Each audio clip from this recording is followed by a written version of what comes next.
Hey friends, welcome back to the channel. If you're new here, my name is Ali. I'm a doctor turned entrepreneur and the author of Feel Good Productivity, which is about how to do more of what matters to you in a way that's enjoyable, meaningful, and sustainable. But in this video, I want to share some insights from another book that I've read this year, and that is this incredible book by Lewis Howes called The Greatness Mindset. Unlock the power of your mind and live your best life today. Bit of a clickbaity title, but Lewis Howes' podcast is called The School of Greatness. I have been on that podcast twice, and he has now become a friend of mine, which is pretty cool. And I read his book slowly over the last 4 months. And the reason I wanted to make this video is because there's a bunch of really good shit in this book, but there are 6 things in particular that I really took away from them. And if you apply any one of them to your life, you don't have to apply all 6, but even if you apply any one of them to your life and actually take action on the thing, I can basically guarantee that it will change your life. Change your life is a bit much, but it will at least improve the trajectory or the quality of your life, and therefore has the potential to maybe change your life. So what is this book actually about? Well, it's all about how to be successful. And one of the reasons why I love this book is because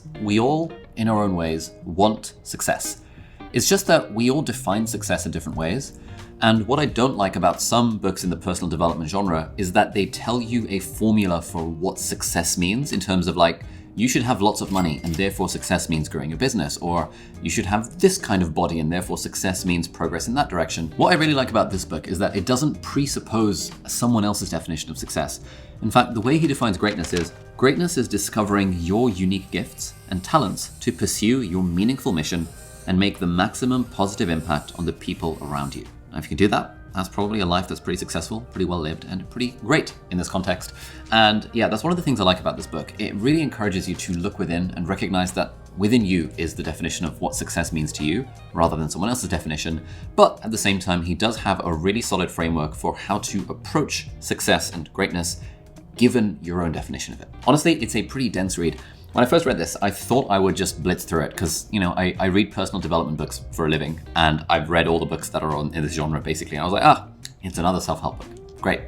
I'll just blitz through it.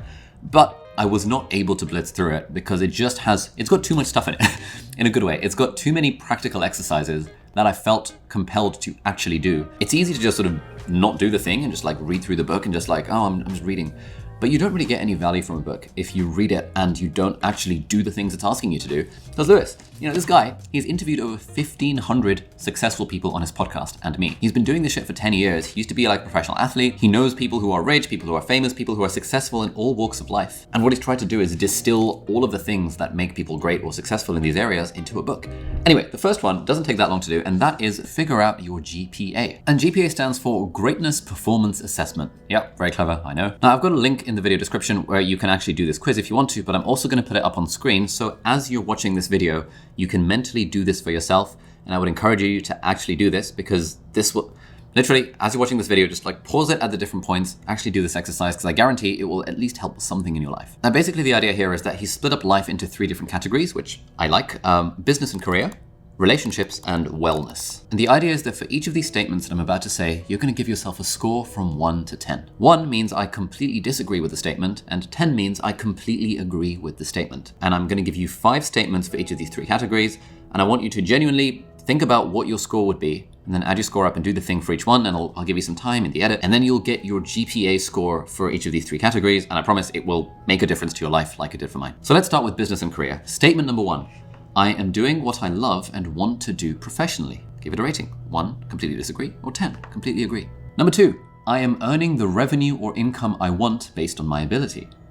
Number 3, my business or professional efforts make an impact on others in a positive way.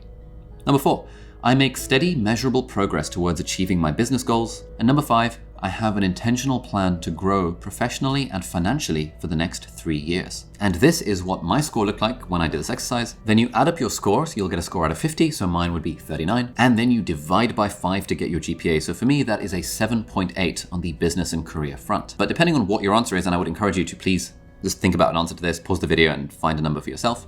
This is the scale. So if you're 2 to 4.4, you are rebuilding. If you're 4.5 to 5.9, you're accelerating. If you're 6.0 to 7.4, you are winning. If you're 7.5 to 8.9, you are playoff bound. And if you're 9 to 10, you are championship level. And you can decide for this area, business and career, where are you at? My score is 7.8, and so I am playoff bound, yes. All right, next we come to the relationship GPA, Greatness Performance Assessment. Statement number 1, my family and or partner relationships are healthy, fulfilling, and where I want them to be. Number 2, I regularly engage in social connection, meetups, happy hour events, etc. Number 3, I invest time and energy in relationships with my family, partner, friends, and colleagues. Number 4, I practice honest communication even when the topic is uncomfortable or difficult. And number 5, I have an intentional plan to grow in my relationships for the next 3 years. Again, for each statement, you rate yourself on a scale of 1 to 10, 1 being completely disagree and 10 being completely agree. And these are my results for this. Then you take your score out of 10, add it up. I've got 34, and then you divide by 5. So you multiply by 2 and add a decimal point. So for me, that's 34 times 2 is 68, 6.8. I have a 6.8 relationship GPA, which puts me in the winning category. Yay! And then finally, we come to the wellness area. And so, number 1, I am physically healthy and exercise regularly. 2, I make mindful nutrition choices regularly. 3, I am a great sleeper and make it a priority. 4, I frequently practice self-care and strategies to optimize my mental health. And 5, I have an intentional plan to better my health for the next 3 years. And these are my scores when I did this. And so again, you add these up, and I add mine to 20. 20 divided by 5, I just know that that is 4, and it's not very good, 4.0 GPA. But that is in the worst column, that is in the rebuilding column, which was very interesting. So what this was for me, essentially, was a big realization that, this bottom question in each of these things, I have a plan to grow my business, career, relationships for the next 3 years. I realized I don't really have clear goals around this sort of stuff. It's something that since reading this book, because I read this bit of the book a few months ago, I've now developed clearer goals in these areas because I now appreciate the value of goal setting in each of these different domains of life. But the other big realization for me is that, wow, my wellness column, i.e. health, really sucks, and I really need to work on it. Which is why one of my absolute key goals for 2024 personally is to get into the best shape of my life. So after realizing this, like, oh crap, I need to work on my health, I read the book Outlive by Peter Attia. I spoke to some friends who I really respect who are into like the health and wellnessy type stuff, and they gave me some advice. I'm continuing my sessions with my fitness coach, Dan Go. You should check out his YouTube channel, it's absolutely sick. And actually, while I've been traveling on this digital nomad adventure, I've actually been making the time to work out a lot more than I used to and trying my best to get in my 10,000 steps a day. And all of this was a direct result of just doing this little GPA assessment on my life and realizing, oh crap, the health category really needs some work. And so this is a pretty quick thing, and I would love to know in the comments, what is your GPA from each of these 3 areas of life, and what is one action point that you are going to take as a result. Please, I beg of you, if you're at this point in the video, if you vibe with any of my stuff, like, we all like reading these books and stuff, but like there is no value in reading the thing if you're not actually going to take action on the thing. And so this is a chance for you to take action. Please put in the comments down below, what is your GPA in each of these 3 areas of life? And if you like, I've got a link to the proper quiz down below if you want to check it out for whatever reason. Now, if you happen to be looking for another source to add greatness to your life, then you might like to check out the sponsor of this video, which is Brilliant. Brilliant is the absolute best way to learn maths or data science or computer science in an engaging and interactive fashion.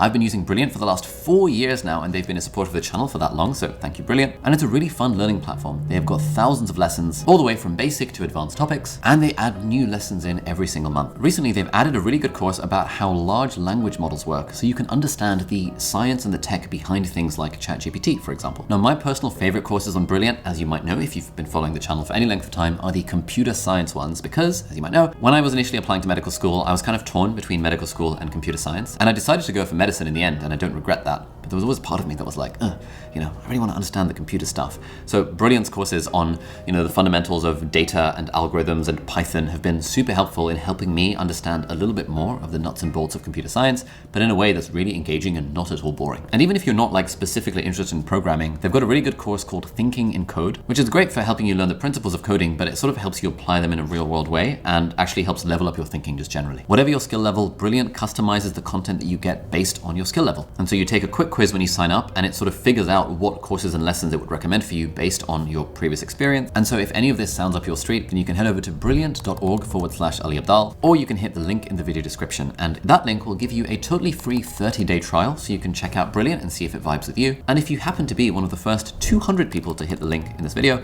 then you will also get 20% off the annual premium subscription to Brilliant. So thank you so much, Brilliant, for sponsoring this video, and let's move on. Okay, next big key idea is a meaningful mission. His whole thesis in the book, based on having interviewed 1,500 really successful people and me from all walks of life, is that the biggest barrier to greatness, to success, is not having a meaningful mission that you are working towards. And this was a really big takeaway from me from this book, because it's recently in the last few months that I really started to appreciate the value of having a meaningful mission, the value of having goals, the value of having a sort of North Star or a destination that you're keeping in mind. Because to quote Earl Nightingale, for example, Success is where simply you figure out what you want and you are taking steps to move in that direction. And one of the big lessons I've taken away for myself over the last several years is there have been so few instances where I've really known what I wanted. But in the areas of life where I have known what I wanted, like when I have had clear goals for my business, amazing things have happened. But I haven't really had a clear sense of what are my goals for health. I've had a little bit of a sense of what are my goals for relationships, but not in my relationships with friends. And this broader thing of a meaningful mission to work towards, I think, is a ridiculously powerful insight that if you figure this out for yourself, then again, it can genuinely change the course of your life. And one of the quotes from the book here is that most people struggle to have a big vision for the future because they focus on how it can be done instead of why they want to do it. Once you're clear on your why, the how takes care of itself. Here's another quote. Katie Milkman, award-winning behavioral scientist and professor at the Wharton School of the University of Pennsylvania, describes the essence of greatness as being clear on your purpose or mission so that it serves as your North Star. She told me that when someone has that clear North Star and has built their life to support and, quote, lean towards it in all aspects, she feels like she is in the presence of greatness. That's why when you get clear on your mission, you can start structuring everything else around it and live a more intentional life, no matter the mechanism you choose. And so I would ask you right now, to what extent do you feel you have a meaningful mission? To what extent do you know roughly the direction that you are heading in life? To what extent do you have a destination on the horizon that you are actively taking steps to work towards? To what extent is that destination written down somewhere? And if you're like most people, and including me, if you're like me a few months ago, you probably may not have a sense of what is your meaningful mission. Like, why are you here? What's the point of all this work and stuff that you're doing? And so in the book, he's got a bunch of different exercises on kind of journaling prompts that you can do to try and help figure this out for yourself.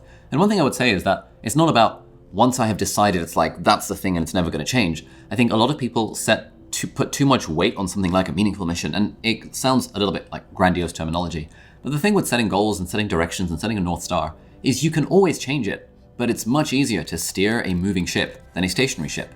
And if you feel as if you're making progress towards something that really matters to you, which is something I talk about in my book, if you really feel like you're making progress on that thing that matters to you, you will feel really successful. You'll feel really happy. This idea of it's not about the pursuit of happiness, it's the happiness of pursuit.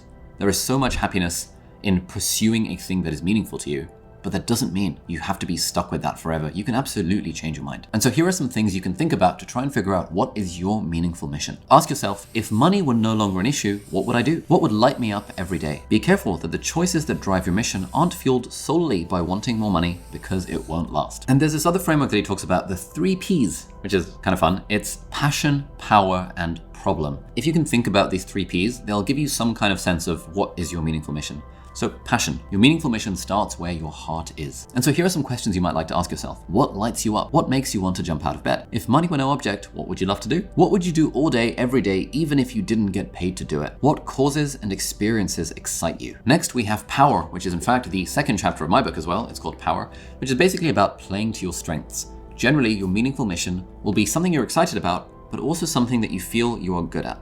And so with the power category, ask yourself, what are my strengths? What am I actually good at? What would other people say that I'm good at that I might not admit to myself? What are some things that I've found effortless to do in the past that seem to have been really hard for other people? What's something I've spent a lot of time building the skill towards? Generally, if your meaningful mission involves using some sort of power that you have, that's going to feel good, which is what I talk about as well. I'm going to stop plugging my own book. It's going to feel good, and it's also going to make it feel way more meaningful and way more intrinsically motivating for you to do the thing. And then we have problem, which is usually someone's meaningful mission involves identifying some sort of problem that they can help solve. So for me, my meaningful mission is to help people build a life they love. And the problem I'm trying to solve is a lot of people are living lives that they don't love. And I want to be someone who can contribute towards that in some small way by helping surface insights from really cool books and academics and research and my own experience and stuff. And I want to be able to surface the insights and actionable takeaways that people can use to genuinely build a life they love. That to me hits passion because I love this shit. It's power because I think I'm good at reading this sort of stuff and making videos about it. And it's a problem because I think it's genuinely a problem that there are so many people on this earth that are living lives they don't love. And I think actually if people knew more about the field of personal development and self-help and stuff, there's so much stuff in here that can really help change people's lives. So what is that meaningful mission for you? You're probably not going to get it in one go, probably going to need to think about it a little bit, but I'd encourage you to at least have a rough first draft. And so if you really want to do the homework from this video, underneath your GPA, maybe you can edit your comment down below. I'd love to hear, what is your meaningful mission that you're working towards? What is that thing that you can have as a North Star to kind of guide the direction that you're going? And there's another really nice quote from this chapter, which is, grasp your mission securely, but hold the mechanism loosely. Don't let the how stop you from focusing on and pursuing your why. Your mission should be something that you're working towards, but you don't want to be too attached to how you're getting there. And you also don't want to be too attached to when you're getting there. My meaningful mission is to help people build a life they love. I am not attached to making YouTube videos. I'm not attached to writing books, another plug. I'm not attached to doing podcasts. I'm not attached to the mechanism. I am somewhat trying to hold securely the fact that my goal here is to help people build a life they love. And the mechanism will take care of itself over time. Okay, key point number 3 that I took away from this book was that this was a great reminder for me to write my own obituary. This is one of the exercises in this thing around how to figure out your meaningful mission. And so here are some questions you might want to use to craft your own obituary, and I'm going to share what mine is with you. It's going to be a bit much, but I'm going to share it in this video anyway, because why not? My job here is to share stuff that helps people build a life they love. And if someone can read mine and be inspired by it, or can decide to write your own obituary, it's super helpful. It's a helpful way of trying to figure out what is this North Star of mine? What is this thing I'm actually working towards? So the prompts that he has in the book is, number 1, how long do you want to live? Number 2, what meaningful mission did you accomplish before you died? Number 3, when asked, what do people say is your legacy or your most outstanding achievement?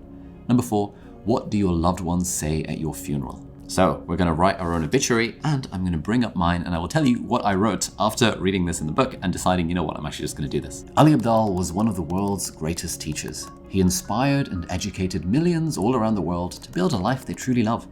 He holistically combined disciplines from science to philosophy to create an integrated system of living themed around mind, body, heart, and soul, which resonated with his loyal following of tens of millions of people all around the world. In his personal life, Ali exemplified and lived his philosophy. He was disarmingly intelligent, yet always humble, lol, and never made you feel less than. When you talked to him, you really felt like you were the most important person in the world, and that he was relating to you in mind, heart, and soul. At the same time, he didn't take himself too seriously. He knew his work could be heavy, but he approached it with a lightness and ease that made it accessible, and that inspired people to believe they could change their lives too. But throughout all the success he had flying around the world sharing his message, Ali's priority was always his family. He remained closely connected to his wife, his children, and his grandchildren up until the moment of his death. He died peacefully in their idyllic family home, surrounded by loved ones. We all mourned him, but his message lives on inside of us and inspires us to live an integrated, connected, and productive life. Yeah, there we go. That's the obituary that I wrote out for myself. Again, not wedded to it, but it serves as a pretty reasonable North Star for, at this point in my life, where do I feel I want to go? And when I read that out, I cringe a little bit inside, but actually not too much. And so I would encourage you, if you vibe with this, consider writing your own obituary. It doesn't take very long. It's just a rough first draft. You can always redo it later, but it's quite helpful to see at this stage in your life, where do you think you might like to be when you're dead? And what might you like people to write about you once you have passed from this plane of existence? Okay, key idea number 4 is something called the PDI, or the Perfect Day Inventory. Now, I do variations of this exercise.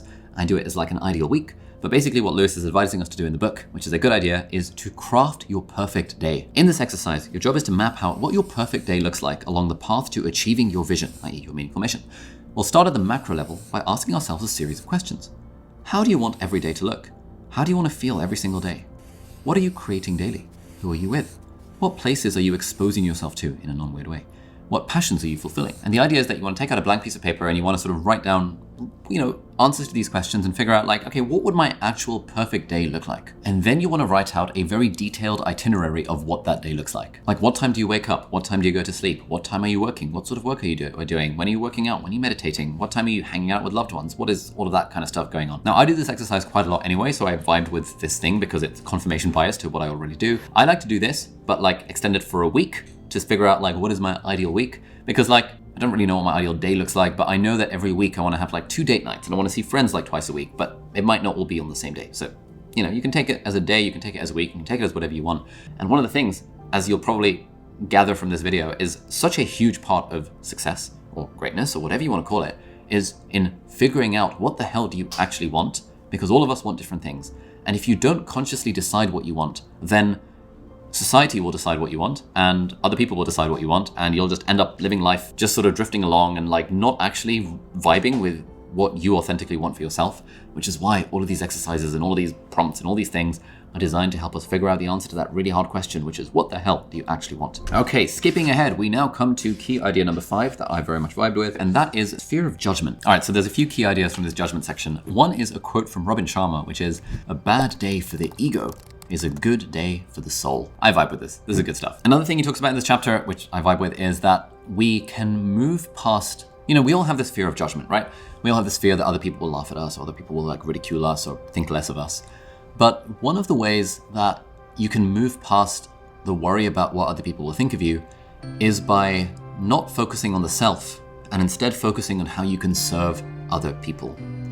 And this is an attitude that I've really taken with this YouTube channel, which is that initially when I was first making videos, I was kind of like scared to write blog posts, scared to put myself out there on YouTube and stuff. But reading Austin Kleon's book, Show Your Work, in 2016, really helped me realize that actually the reason I'm writing blog posts and making videos and writing my weekly email newsletter, which you can check out at aliabdal.com/Sunday. It's a weekly newsletter I send every week. The reason I do that is not for myself, it's to help someone else. And the story I tell myself is that if what I'm about to share can help at least, or has the potential to help at least one person, then it is worth sharing. And here's another cool quote. I keep reading quotes, but that's fine. Dan Gilbert, professor of psychology at Harvard, makes the distinction between bumblers and pointers. Bumblers are the ones in the ring, on the field, doing their best to keep moving forward even though they fail often. They keep getting back up, learning and trying. Meanwhile, the pointers sit in the stands and ridicule the ones on the field. They don't actually achieve anything, but they do their best to look good. They've got all the fan bling and the most comfortable seats from which they make fun of all the people who are truly trying. They're not bumbling like the folks on the field because they aren't doing anything of significance at all. The question is, would you rather be a bumbler? Or would you rather be a pointer? Would you rather be someone who bumbles along and fails and gets back up and fails again and continues moving forward? Or would you rather be the person in the stands pointing at people and laughing at them while achieving literally nothing of significance yourself? Here's another fun quote. Rich Diviny suggests another way to push past fear and change our trajectory. The quality of our lives are directly proportional to the quality of our questions. We ask ourselves questions on a consistent basis. If they're negative, our life is going to suffer. Conversely, if we ask ourselves better questions, our life improves. And the first thing he asks himself is, what is a better question here? So for example, here are some bad questions. Why are they so much more than me? Why are they so much better than me? Why does this bad thing keep happening to me? When is this ever going to change? These are questions that are tinged in the negative. For me, I recently realized that a question I ask myself a lot is, how do I get that person to like me more? Or how do I get people to like me more? It's not a very good question. It's a question that takes me down the route of pleasing others and kind of not having any boundaries and not really knowing my own feelings. And, it's not the sort of person I want to be. Someone who constantly asks the question of, how do I get people to like me? I know some other people who ask the question of like, why am I worthless? Or how do I increase my self-worth? Or how do I know that I'm valuable? Or, things like that. Like, we all have these questions that we ask ourselves. And easier said than done, but what we want to do is we want to recognize these questions when they prop up and think, is this actually a useful question? And what is a better question here? Okay, final quote from this section of this point before we move on is a great quote from Seth Godin that he cites in the book. I've written 7,500 blog posts in a row. Tomorrow morning, which will be a Friday, there will be another post. But it won't be there because it's the best post ever, nor will it be there because I decided to post it tomorrow. It will be there because it's Friday. And I haven't reconsidered that decision in 20 years. So I don't have to have a meeting with myself about whether or not it's time to write a blog post. There will be a blog post. You chop the wood and carry the water by getting rid of the debate. Think about how many things you do that were once thought impossible. Driving across town used to be death-defying, but we got used to it. We build a pattern into it. What I've tried to do is make it so that writing a blog post for 1 million people doesn't make me nervous because I do it every day. I've trained myself so that it's not that risky. Oh, Seth Godin, mate, love it. So good. Showing up, focusing on the process, focusing on not making it negotiable for yourself and just doing the work removes all the fear. And then the final key point that resonated with me are some new journaling prompts. As you guys know, I like to collect journaling prompts. And he's got later on in the book, the game plan for greatness. And there are 5 questions that you can ask yourself. So these are 5 journaling prompts. I will also include them down below in the video description, so you can just copy and paste them into whatever journaling app you would like. But these are the 5 questions that also start with a P. He's a big fan of alliteration here. We have the purity question. If you were to be 100% authentic to who you are, what would you do differently? Priority question. If you absolutely had to double your goal in the next 30 days, what would be your first 3 moves? The possibility question. What would be possible for you if you could ... insert your goal or dream or mission. The passion question. What would it feel like if you could ... insert your goal, dream or mission. And the prosperity question. I love this. If you won the lottery today, what would you do next? Anyway, so those were 6 of the things I took away from this. I have way more highlights, but this video has already gone on for 47 minutes. I don't know how long it's going to be once we edit it. But, while you're here, you're one of the few people who's gotten to the end of this video. On average, maybe 10% of people who click the video get to the end of it, which is it's not bad. But I'd love to hear, what did you think about this particular video? This is a new little experiment I'm trying where normally when I do summaries of books, I try and keep it quite tight and quite concise, but I was a bit more like verbose in this one. And I'd love to hear in the comment section, what did you think of this? In a way, I'm creating a positive bias here because if you didn't like this video, you wouldn't have got to the end of it so far. So thank you for getting to the end of this video. But genuinely, I'd love to know in the comments, once you've done your GPA and your little, whatever that thing was that I said earlier in the video, what did you like or dislike about this? My goal here, honestly, is to just serve. My goal is to be as helpful as is humanly possible. I read stuff like this for fun, and I want to be as helpful as possible. So if you guys are like, actually, this was a bit long, we want you to condense this stuff even more, then sure, I'll consider that for next time. And if you're like, actually, I really like the more long form thing, feels more like a podcast, feels more like a solo conversation, all this kind of stuff, again, I'd love to hear it in the comments because it's so rare for me to actually get real feedback on what these videos are like. So if you have any advice for me, any way I can improve in this video, I would love to hear it. Thank you so much for watching. And if you did get to the end of this video and you've not yet seen my life update video, which loads of people seem to really vibe with, which is also a really long 44-minute video, click that video over there. That is a life update where I share some thoughts and concerns and stuff about what's going on in my life right now, including some thoughts on meaning and money and motivation and mission and all this fun stuff. So that'll be right over there. Thank you so much for watching. Have a lovely day, and I'll see you hopefully in the next video. Bye-bye.